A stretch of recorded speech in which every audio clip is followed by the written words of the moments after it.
tampak pertamanya bisa mempercepat terkabulnya doa. Kalau digabungkan, disebut khusyuk namanya. Jadi khusyuk itu ya bukan diartikan dengan fokus. Ya, kalau fokus barangkali akan sulit, sangat sulit menemukan orang fokusnya dalam sholat.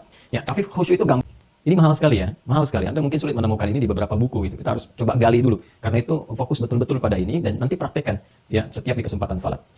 Saat ini kita akan mencoba membahas tentang korelasi posisi menghadap kiblat dengan berlangsungnya iqamah dalam pendekatan cara dan hikmah. Bismillahirrahmanirrahim. Makna dan hikmah iqamah. Ya kan? Siap taat.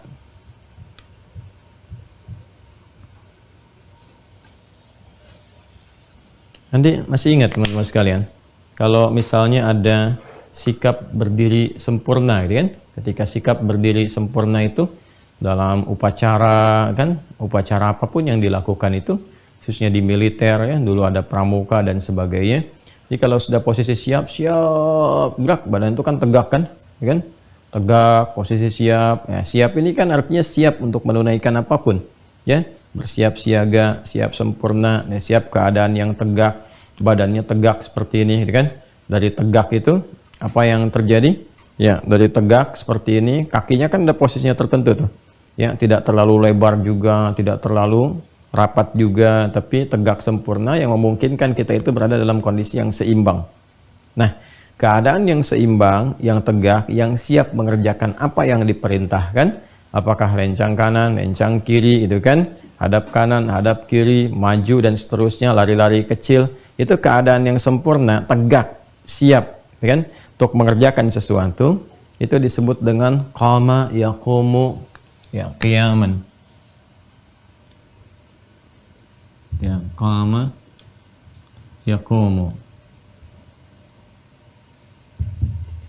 Dan qama yaqumu. Ya, posisi siap. Posisi siap, ini kan. Posisi siap untuk mengerjakan sesuatu dengan sempurna. Keadaan yang siap untuk mengerjakan sesuatu dengan sempurna, kan? Siap, tegak, sempurna. Qama yaqumu. Ya. Nah, kalau kita ingin memberikan satu isyarat, kan? Isyarat yang memberikan kesan bahwa bersiaplah dengan sempurna, siap-siap untuk mengerjakan sesuatu dengan sempurna dan mengandung unsur usaha, kesungguhan, keseriusan, berusaha untuk menyiapkan diri sepenuhnya, tegak bersikap sempurna untuk mengerjakan sesuatu yang diperintahkan, dengan membangun ketaatan dalam konteks ini, ya, itu disebut dengan aqama. Tambahkan hamzah depannya. Aqama yuqimu. Yuqimu. Aqama, ya. Nah, jadi bisa dibedakan ya. Kalau yang pertama ini menunjuk pada keadaan atau posisi yang sudah siap, sempurna untuk membangun satu ketaatan, siap, patuh, gitu kan? Siap mengerjakan sesuatu. Perintahnya apa nih? Ya, kalau komandan misalnya sudah mengatakan siap, gerak, siap, gitu kan? Nah, perintahnya apa nih dalam posisi siap ini? Diminta apa? Nah, itu keadaannya sudah qama yaqumu, kan? Nah, isyarat untuk menyiapkan diri itu menghadirkan unsur kesungguhan, keseriusan, usaha yang sungguh-sungguh untuk menyiapkan diri, diberikan isyaratnya, itu derivasi katanya berubah dari kata qama jadi aqama yuqimu, menyiapkan diri, menegakkan diri dengan sempurna. Nah, sifat dari sini, sifat karakter yang memberikan isyarat untuk bersiap menegakkan diri, mengerjakan sesuatu, menerima apapun yang diperintahkan, diinstruksikan, ya, itu sifatnya, keadaannya, isyaratnya disebut dengan iqamah. Iqamah. Iqamah. Ini kata kerjanya, ya kan? Ini kata bendanya, ini verbnya, fi'ilnya, aqama yuqimu, ini nounnya, ya, isimnya. Kalau ini sudah memberikan satu kesan isyarat untuk siap dimulai, isyarat untuk siap dimulai. Kalau sudah kata iqamah berarti ada isyarat untuk siap, ya untuk menyiapkan ketaatan, kemudian juga menegakkan diri dengan sempurna dan bersiap sepenuhnya menerima apa yang diinstruksikan. Ini disebut dengan iqamah, turunan derivasi dari kata aqama yuqimu. Baik ya, pelan-pelan. Kalau kita kemudian mendengar itu iqamah, kemudian diisyaratkan, disiapkan, nah maka kita pun secara pribadi sudah harus menyiapkan dirinya, keadaan kita siap itu, nah ini disebut dengan qama yaqumu. Orangnya disebut dengan qaimun. Ya. Qaim. Posisinya disebut dengan qiyam. Qiyam. Qiyam. Pelan-pelan ya. Nah, karena itu orang-orang yang sudah siap sempurna menerima apapun yang diinstruksikan kepadanya, kondisi keadaan fisiknya sempurna tegak, keadaan hatinya siap menerima apapun yang diberikan, cawan hatinya itu siap dikasih apa aja, diinstruksikan, siap dikerjakan, ya kan? Pikirannya siap merekonstruksi semua yang diperintahkan itu untuk dieksekusi, diberikan petunjuk kepada semua bagian tubuh untuk dijalankan, ya itu. Alhamdulillah. Nah, itu bersin. Mukallah. Mukallah jami'an. Ya. Nah, itu kondisi tadi yang sebelum bersin itu yang saya sampaikan, itu disebut dengan qaim, qaimun, qama yaqumu, gitu kan? Itu qaim, orangnya qaimun. Ya. Kalau dikaitkan dengan salat, ya, qaimun yang siap posisi menerima perintah apapun untuk menunaikan salat, ya. Nah, ini qaimun yusalli. Qaimun yusalli. Nah, dia posisi siap untuk menerima apapun yang diperintahkan, ya, demi memulai sholat. Ya, yusalli itu kan bisa akan, bisa sedang, terus berlangsung sampai selesai. Ya, jadi kalau ada kata qaimun yusalli dalam Al-Quran, itu punya 3 maknanya. Satu, makna pertama, saat akan memulai apapun yang diperintahkan, siap dikerjakan, kan? Siap. Kemudian bisa makna yang kedua, berlangsung, sedang sholat, ya, sedang sholat. Jadi membawa kesiapan itu terus berlangsung saat sedang sholat. Seperti akan memulai, siap diperintahkan, saat sholat pun diperintahkan ruku, dia ruku. Diperintahkan sujud, dia sujud. Itu maksudnya kesiapan itu dibawa dalam semua proses sholat. Sampai yang ketiga berakhirnya, sampai ujung sholatnya. Jadi posisi ini, ya qama yaqumu qaim, itu kan qaim, itu dibawa dari awal mula sampai sedang sholat, sampai akan berakhir sholat. Jadi memberikan kesan kepada kita, turunan kata-kata ini bahwa dalam sholat itu kita harus memiliki kesiapan penuh untuk menerima instruksi apapun yang siap dikerjakan. Baca ini, baca. Lakukan ini, lakukan. Jangan ketika diperintahkan membaca, lisannya baca, pikiran kemana-mana. Jangan ketika diperintahkan yang lain ruku, ini masih berdiri, gitu kan? Nah, jadi ini kondisinya, ini mahal sekali. Kelihatan sederhana tapi mahal. Kalau kita turunkan, teman-teman sekalian, ini misalnya di antara kata-kata ini di dalam Al-Quran yang memberikan langsung isyarat diksi yang berlangsung atau terhubung pada perintah Allah langsung atau keterangan dari Allah langsung. Misal, kata-kata qaimun yusalli misalnya ditemukan di Quran surah ketiga Ali Imran di ayat 39. Ini tentang kisah Nabi Zakaria alaihissalam.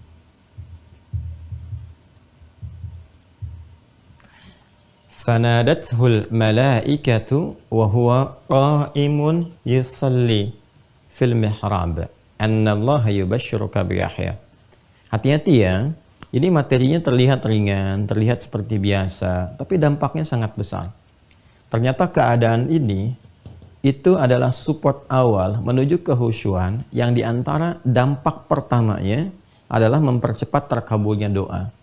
Jadi sikap kita yang siap sepenuhnya menerima segala instruksi, perintah yang Allah berikan dengan segala bentuk ketaatan, siap taat, sami'na wa ata'na, siap patuh, diperintahkan ruku, ruku, perintahkan sujud, sujud, diperintahkan takbir, takbir.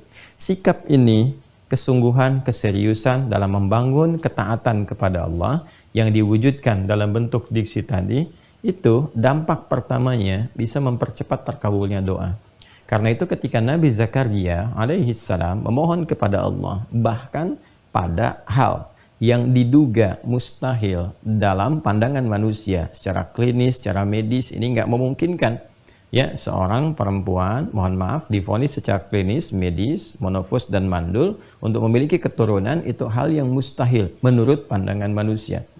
Tapi bagi Allah tidak ada batas dalam pemberian. Dan menariknya, ketika hamba bersungguh-sungguh membangun ketaatan, ketawakalan, kepasrahan, memohon kepada Allah, dan siap taat dengan sempurna, melakukan apapun yang Allah perintahkan, maka feedback yang diberikan, perhatikan balasannya. Allah bahkan mengabulkan apa yang menurut manusia itu mustahil terjadi sepanjang hamba itu membutuhkannya. Maka ketika beliau menunaikan salat, Nabi Zakaria alaihi salam memohon kepada Allah dengan sikap ini, doanya baru disampaikan kepada Allah, sikapnya baru dibangun di awal-awal berdiri dalam salat, kan? Sikapnya baru dibangun, berdoa kepada Allah seketika dikabulkan, belum menunggu salatnya selesai. Ya, di ayat 38-nya itu kan doanya. Hunalika da'a Zakaria rabbah qala rabbi habli min ladunka dzurriyyatan thayyibah innaka sami'ud du'a. Itu dipanjatkan dengan sikap ini, qa'imun yusalli fil mihrab. Tahu dari mana? Di ayat 39. Ya, fanadathul malaikatu wa huwa qa'imun yusalli. Ini mahal sekali ya, mahal sekali. Anda mungkin sulit menemukan ini di beberapa buku gitu. Kita harus coba gali dulu. Karena itu fokus betul-betul pada ini dan nanti praktekkan. Ya, setiap di kesempatan salat. Fanadatul malaikatu, maka malaikat turun kemudian, ya kan, menyeru Nabi Zakaria dan menyampaikan kabar gembira, berita baiknya. Annallaha yubashshiruka bi Yahya. Allah kasih kabar gembira, kamu akan punya anak, ya kan? Bahkan namanya diberikan oleh Allah langsung, Yahya. Apresiasi tertinggi, namanya pun Allah berikan. Yang mustahil menurut manusia, lahir dari rahim seorang perempuan yang divonis secara klinis dan medis nggak mungkin memiliki keturunan. Kata Allah, tidak ada yang tidak mungkin, tidak ada yang mustahil. Allah memberi tanpa batas. Yahya hidup dan hidup dia. Kapan itu terjadi? Wa huwa qa'imun yusalli. Fanadatul malaikatu wa huwa qa'imun yusalli. Jadi sikap ketaatan ini, kesungguhan, keseriusan yang dibawa dalam menunaikan salat, sikap taat, ini manfaat pertamanya, feedback pertamanya, ya kan? Ini bisa mempercepat terkabulnya doa. Mempercepat terkabul doa. Dan sholat itu esensinya kan doa. Karena itu di awal jumpa kita, saya pernah menyampaikan di kitab-kitab fikih, ya kan? Sholat itu dimaknai dengan doa. As-sholatu loghatan ad-doa. Sholat menurut bahasa itu adalah doa. Tapi kenapa diksinya dipilih kata sholat tidak langsung dengan kata doa? Untuk memberikan kesan konektivitas yang kuat, ketersambungan kepada Allah. Jadi kalau doanya ingin dikabul, sambungkan sepenuhnya dari kita. Nah, sikap membangun ketersambungan itu, konektivitas itu, sehingga terdapat silah hubungan kuat kita, terkoneksikan kita dengan Allah.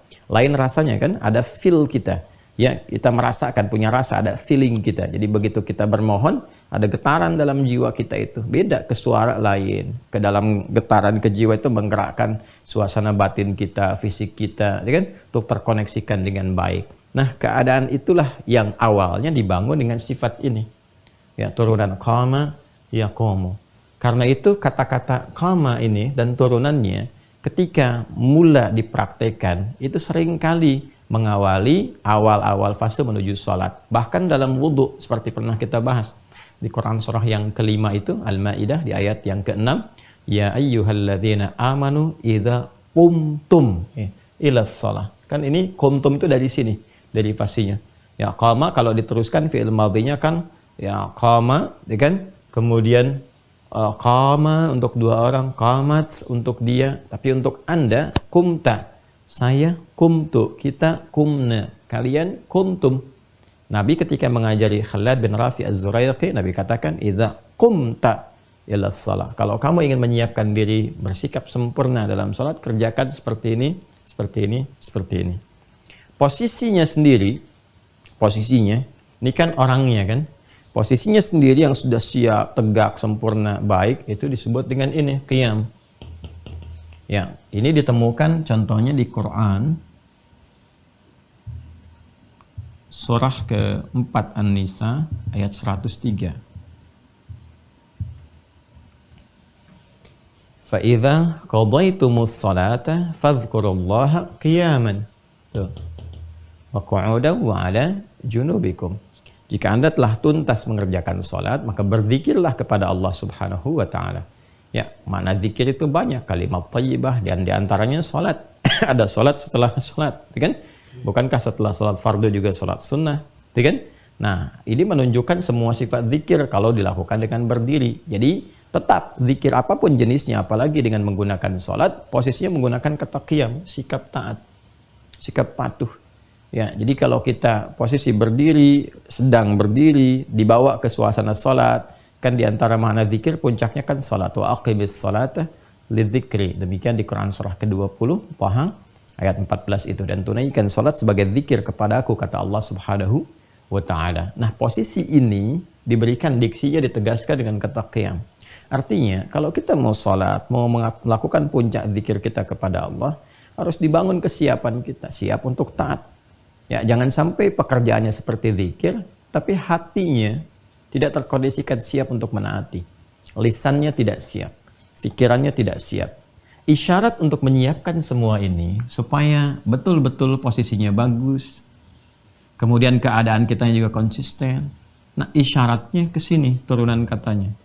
Aqama yuqimu. Kalau kita turunkan dengan pendekatan kata kerjanya, ini verbnya, aqama yuqimu misalnya, karena ini mengandung makna keberlangsungan, ya, sedang, akan, dan berlangsung terus. Kita ambil contoh misalnya langsung ke bentuk mudhari'nya yang ini. Mudhari' kan sudah mengandung 3 makna secara langsung, present, continuous, and future, kan? Sedang dilakukan, saat sedang dilakukan, berkelanjutan sampai dengan mau selesai. Yuqimu, dia berusaha dengan sempurna, membangun sikap taat, berusaha dengan sempurna, sikap tegak, ya, yang bukan sekedar berdiri tegak, tidak. Kalau Anda baca terjemahan kata-kata ini, mungkin Anda akan dapati pemaknaan berdiri tegak, sehingga sering diartikan secara singkat dengan menegakkan sholat. Ya, maksud menegakkan itu artinya sikap sempurna yang tegak, yang pemaknaannya adalah kesiapan untuk menaati apa yang diperintahkan. Ya, karena dari makna sikap sempurna itu dalam dunia kehidupan pun kan, ya artinya kesiapan untuk menerima apapun yang diinstruksikan. Jadi sebetulnya hikmah dari sikap itu adalah ini, kesiapan untuk menaati, siap taat itu. Ya, jadi bukan hanya digambarkan secara fisikal, ya, bukan hanya jasmani, tapi rohaninya, akalaninya siap menerima apapun. Ini mau diperintahkan apa sekarang, kan? Nah, ini isyaratnya dalam bentuk kata kerja menggunakan derivasi kata aqama yuqimu. Kalau banyak yang menunaikannya, tinggal kita tambahkan di belakangnya. Ini kan yuqimu kan, tambah aja di ujungnya. Ya, kalau ditambah jadi yuqimun, yuqimun. Nah, ini kan yuqimun. Nah, kalau kita temukan kata yuqimun, kan, atau bahkan diperintahkan, ya, supaya nggak tanya-tanya lagi, ini udah diperintahkan langsung. Kalau komandan kan siap kan. Nah, kalau ini kata-katanya langsung menggunakan bentuk perintah, aqim, bentuk tunggalnya aqim, aqama yuqimu aqim. Aqim, atau bentuk jamak. Kalau jamak kan tinggal tambah, nah ini bedanya. Kalau ini mudhari waw dan nun, kalau ini tinggal tambah waw dan alif, bentuk perintah untuk membedakan antara ini bentuk mudhari, ya kan, dengan bentuk perintah. Ya, aqimu, ada iya-nya di sini. Nah, waw dan alif, aqimu. Contoh yang yuqimun misalnya Al-Baqarah yang ayat 3 itu. Alladzina yu'minuna bil ghaib wa yuqimunas shalah. Kan? Wa yuqimunas shalah. Nah, ini yang Quran surah kedua Al-Baqarah di ayat yang ketiga. Jadi kalau ada redaksi yuqimunas shalah, ya itu bukan sekedar sholat, tapi sholat yang dipersiapkan dari awalnya, ya kesiapan sepenuhnya untuk menaati apapun yang diperintahkan dalam sholat. Kesiapan paripurna dari segi jasmaninya, berdiri tegak sempurna, kemudian juga rohaninya, menyiapkan keadaan diri, membawa kepada suasana untuk menerima apapun yang diperintahkan.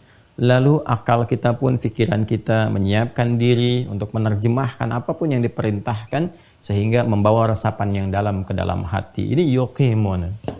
Perintahnya aqimu wa aqimus shalah wa atuz zakah warka'u ma'ar raki'in. Ini misalnya di Quran surah kedua Al-Baqarah ayat 43. Untuk memudahkan saja saya dekatkan, ya.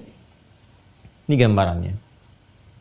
Nah, kalau kita mau tarik ini ke dalam bentuk langsung isyarat yang disampaikan, kata-katanya, maka rubah ke kata benda. Kalau ini kan menunjukkan pekerjaan.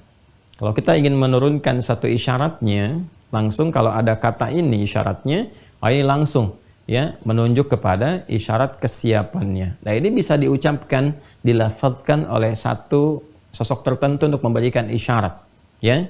Untuk memberikan kesan bahwa ini sudah dimulai nih kesiapan kita. Ayo siap tegakkan. Siapkan keadaan fisik yang tegak sempurna, keadaan jiwa yang siap sempurna, keadaan akal pikiran yang siap sempurna. Maka rubah bentuk kata kerja ke dalam bentuk kata benda, noun. Ya. Noun isim. Ya kan? Dari turunan kata kerjanya aqama, yuqimu, iqamah. Nah, dari sini kita temukan kata iqamah. Iqamah. Ya kan? Nah, seringkali orang-orang kita di Indonesia pada umumnya itu kan senang menyingkat. Ya kan? Ya, Adi, di, ya kan? Hasan, san. Ya, Dewi, wi, gitu kan? Nina, na, dan seterusnya.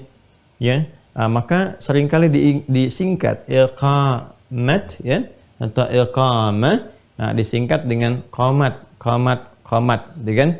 Ya, kalau mat aja kan nanti takut tertukar dengan mamat atau rahmat, ya kan? Makanya disingkatnya dari sini qamat. Singkat jadi qamat. Ya. Nah, ini asalnya dari kata ini, aqama yuqimu iqamah. Jadi kalau sudah iqamah, sudah qamat, itu bukan sekedar lafaz formalitas yang seseorang berdiri kemudian dengan lantang mengucapkan lafaz-lafaz yang dibimbing dalam syariat.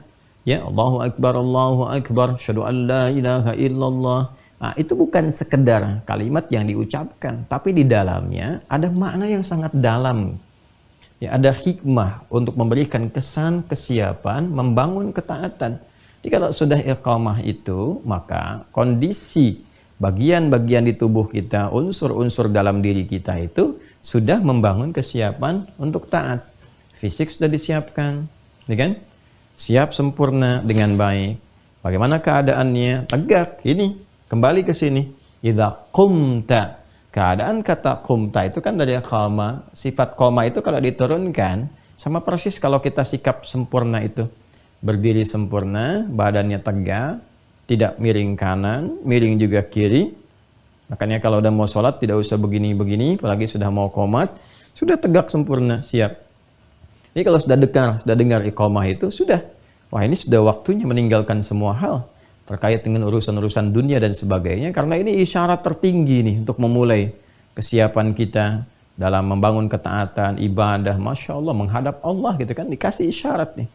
Ya, saya kadang-kadang melihat kalau dalam baris berbaris itu, baik di pramuka, ya kan, ataupun misalnya masuk ke militer, Masya Allah, paskibra aja kan kalau kelihatan latihan tuh, ya saya ngelihat yang laki-laki kalau paskibra itu yang ikhwan kalau sudah siap-siap, Masya Allah gitu kan, siap, wah fokus banget tuh tatapannya, lurusnya, badannya tegak.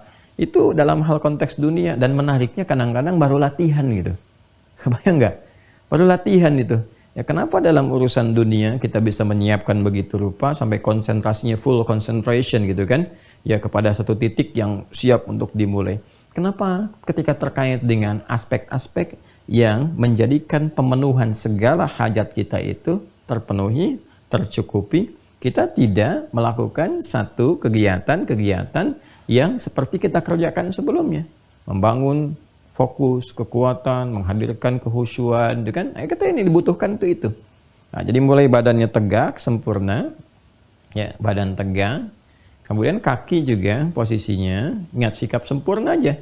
Tidak terlalu rapat. Kalau kita misalnya turunkan ini, ya, kamera Mas tolong, ya, adminnya. Coba sorotkan ke kaki. Nah ini ya, tidak terlalu begini tuh. Tuh, rapat begini. Nah, tidak juga terlalu lebar begini. Ya kan? Sikap sempurna saja.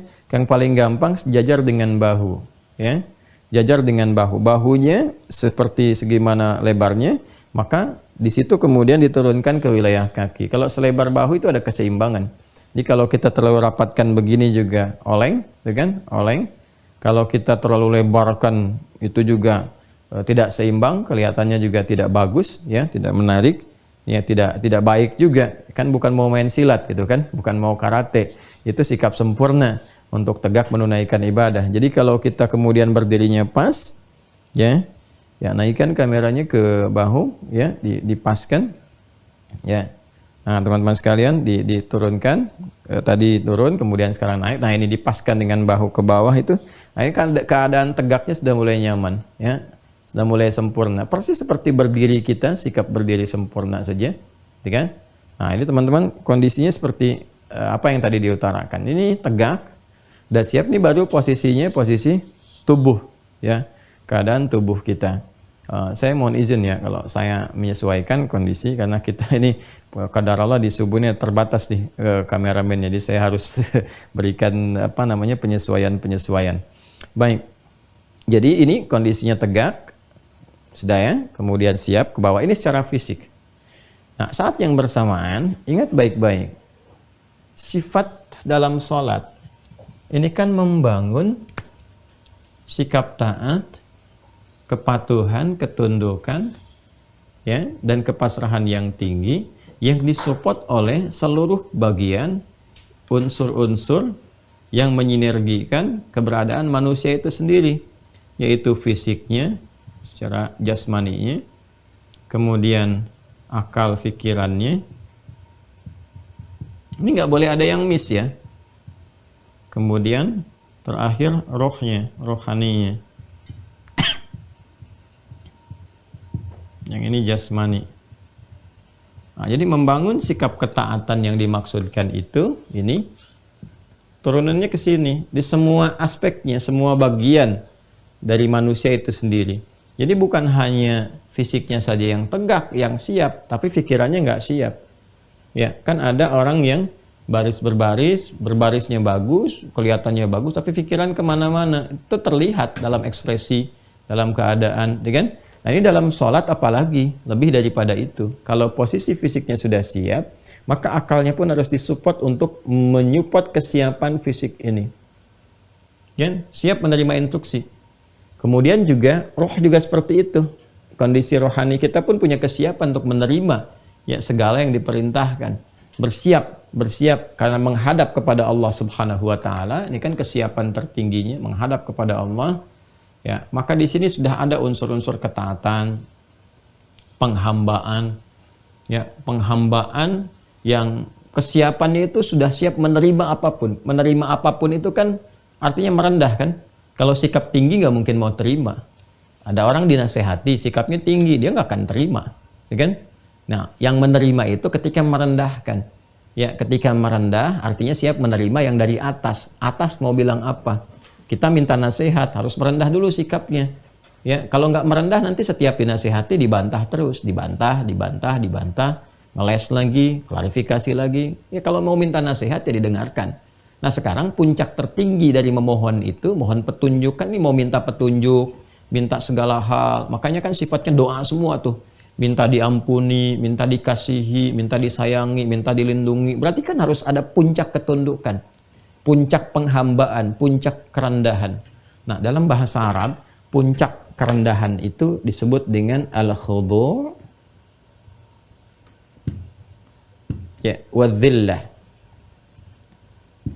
Wadzillah. Ya, puncak kerendahan, ya. Dan ini dalam bahasa metafor ya, metafor. Dan menghinakan diri, ya. Menghinakan itu bukan berarti keadaan terhina dalam negatif, bukan. Tapi menggambarkan satu bentuk metafor, majas, yang merendahkan serendah-rendahnya. Ya, kita ingin menerima sesuatu, kita coba merendahkan diri dulu, ya. Merendahkan sikap kita, diberikan instruksi, kita kerjakan. Nah, kalau kita merendah, instruksi itu pasti akan diterima dengan baik, dijalankan dengan sempurna. Semakin banyak yang kita inginkan, minta perlindungan, ya kan? Minta kebutuhan, minta kemudian kesehatan, segala hal kita mintakan. Maka harus ada puncak kerendahannya. Ya, puncak kerendahan itu sifatnya apa? Sifat berusaha menghinakan diri ya di hadapan yang tertinggi. Menghinakan itu bukan menghadirkan sifat yang negatif dalam konteks ini, tapi memosisikan diri secara proporsional, memang serendah-rendahnya. Puncaknya itu ini namanya khudu' wa dhillah. Ya. Karena itu sikap kalau sudah merendah, kita mau minta nasihat nih pada ustadz, ya kan? Kepada Kiai Habib dan turunannya misalnya, minta saran, minta masukan. Terus kita merendahkan dulu, apapun posisinya. Jadi kalau posisi Anda itu meminta, berarti Anda sedang rendah. Jangan merasa tinggi. Ya, minta tapi merasanya tinggi. Nah, itu nggak akan pernah mendapatkan solusi. Ya, nggak akan pernah. Jadi turunkan dulu keadaan diri kitanya. Baru akan masuk apa yang diberikan. Allah bimbing lewat hikmah. Tapi sekali lagi, kalau kita merasanya tinggi, minta nasihat, tapi diberi nasihat, kita belum merendahkan diri. Itu biasanya yang muncul selalu seperti itu. Debate. Ya, kemudian mengklarifikasi, ngeles lagi, bantah lagi. Yang nggak akan pernah masuk. Dan tidak akan pernah merasa ya bahwa ada sesuatu yang harus dikoreksi atau diberikan saran. Ya, kalau seperti itu untuk apa minta masukan? Ya kan? Maka keadaan kita ketika merendah itu posisi apapun, mau orang kaya, ya, mau orang misalnya kedudukan, Anda datang ke ulama, mau minta saran, Anda sekaya apapun, jangan tampakkan kekayaan rendah karena sedang minta saran. Ya, itu loh. Kalau punya kedudukan setinggi apapun datang ke ulama merendah. Ya, karena sedang minta sesuatu untuk diberi. Kalau membawa posisinya tinggi, ya itu susah. Makanya ulama-ulama wara terdahulu itu nggak ingin menerima orang-orang yang datang dengan masih membawa ketinggian, sedangkan dia dalam kebutuhan. Ya, butuh tapi merasa tinggi. Jadi dulu tuh pernah ada ulama-ulama tuh yang sangat menarik sifatnya. Dari zaman-zaman dulu dan terwariskan. Kekinian mungkin sangat jarang yang seperti ini. Jadi kalau ada yang mau datang berkunjung, siapa yang berkunjung? Ya, itu masih membawa lekat jabatan misalnya. Pejabat fulan atau kedudukan fulan. Itu kadang nggak mau terima. Kenapa? Karena dia datang membawa jabatan gitu. Bukan datang membawa kebutuhan yang ingin dikonsultasikan. Jadi begitu disampaikan pun kesannya masih tinggi. Ya kan? Umar bin Khattab ketika menerima Hormuzan, Persia itu setelah ditaklukkan, itu mau menghadap, Umar nggak sudi menerima. Ganti dulu bajunya tuh. Suruh pakai gamis dulu. Jangan membawa dengan kebesaran-kebesaran dia katanya. Ya.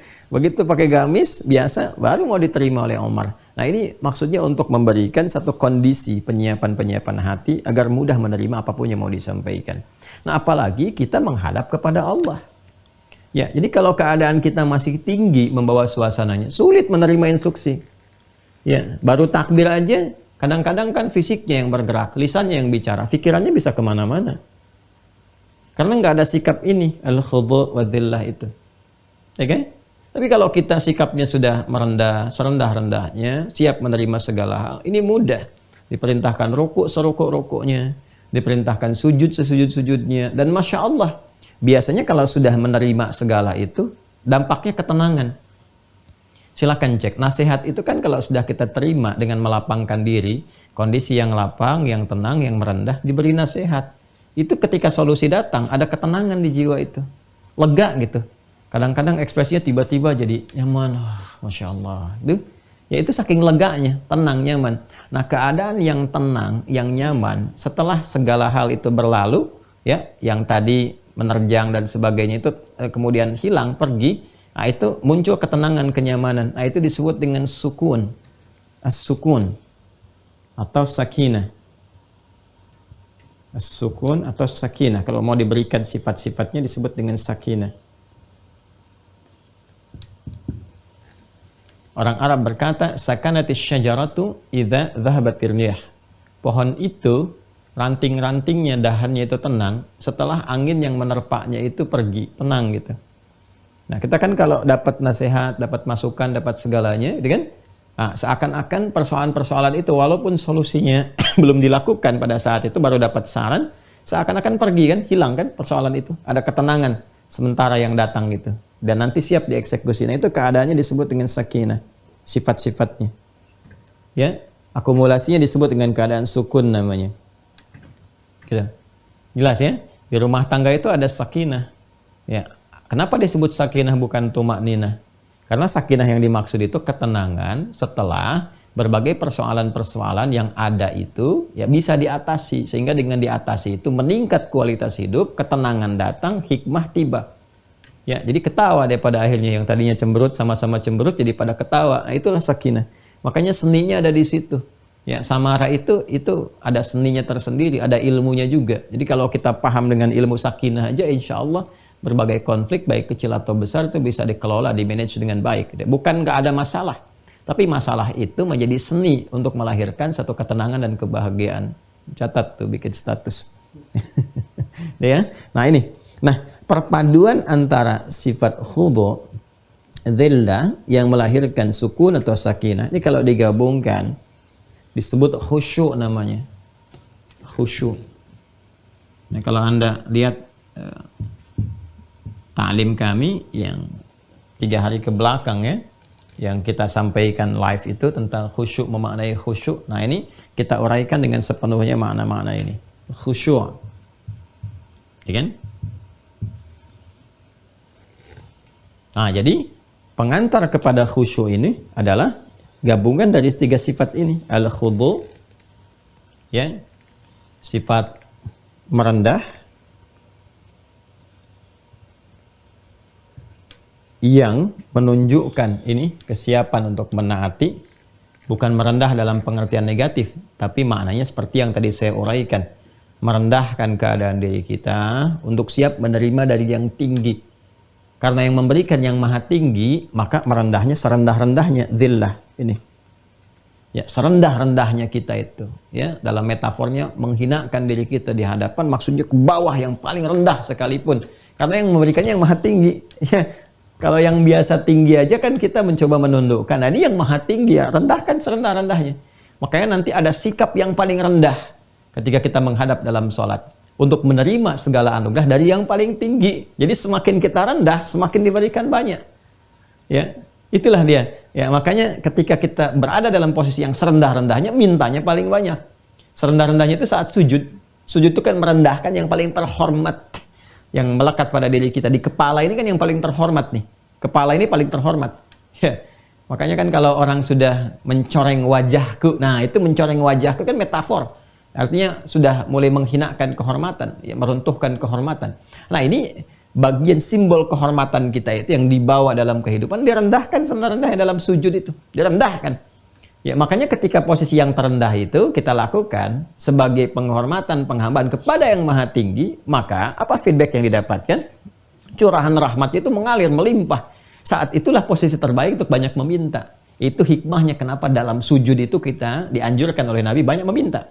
Ya, innama aqrabal 'abdi min rabbih wa huwa sajidun fa aktsiru ad-du'a. Keadaan terdekat antara seorang hamba, disebutkannya hamba, ya, dengan Rabbnya saat dia merendah serendah-rendahnya.